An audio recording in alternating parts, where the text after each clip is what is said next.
சரி, அடுத்து வாக்கு. வாக்கை எப்படி தூய்மைப்படுத்துகிறது? வாசிகம்னு பேர் வாக்குக்கு. வாசிகம் 5 எழுத்து ஓதல், மனு பஞ்சசாந்தி, மறை பேசு சத உருத்திரம், தோத்திரம் உரைத்தல், பெரும் தருமம், காசு அகல எடுத்து ஓதல், முதல் அனந்தம் காயிகங்கள், ஈசன் அர்ச்சனை, கோயில் வளம் செய்கை, எதிர்வனங்கள். அப்போ நம்ம என்ன பண்ணணும்? அடுத்து வாக்கினால் தூய்மைப்படணும். எப்படி வாக்கால் தூய்மைப்படுவது?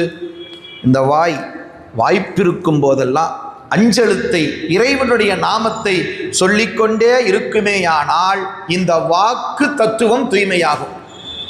அவர் சொன்னார் இல்லையா, நற்றவா உன்னை நான் மறக்கினும் சொல்லும் நான் நமச்சிவாயவே. நம்மளை அறியாமல் அந்த அஞ்செழுத்து மந்திரம் நம்ம வாயில் ஓடிக்கிட்டே இருக்கணும். அடுத்து பஞ்ச பிரம்ம மந்திரம்னு சொன்னாங்க.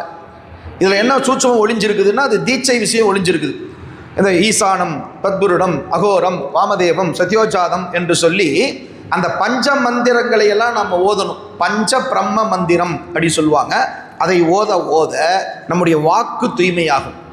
அதுக்கப்புறம் வேதம், புராணம், ஆகமம், இதிகாசம் போன்ற ஞான நூல்களை ஓதுதல். ஓதுதல்னா வாய் விட்டு படிக்கணும், நல்லா வாய் விட்டு படிக்கணும், மனம் ஒன்றி போகணும், இந்த உடம்பு ரசிக்கணும், அப்படி வாயால் இறைவனை படிக்கணும்.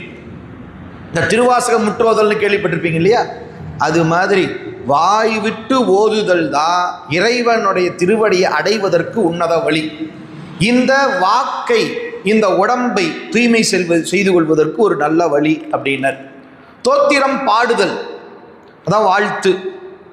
வாயே வாழ்த்து கண்டாய், மத யானை உரி போர்த்து, பேய்வாள் காட்டகத்து ஆடும் பிரான் தன்னை வாயே வாழ்த்து கண்டாய். எதுக்கு இறைவன் அந்த வாயை கொடுத்தான்?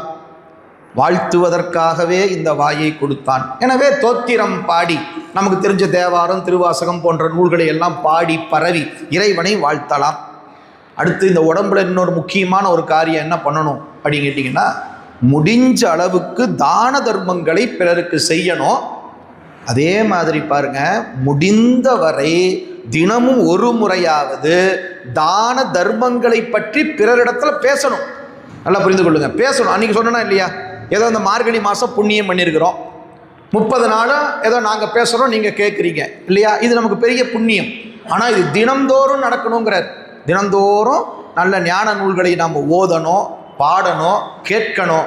இதையெல்லாம் செய்ய செய்ய இந்த உடம்பு நமக்கு தூய்மையாகும். வாக்கை தூய்மை செய்வதற்கான ஒரு நல்ல வழி அப்படின்னர்.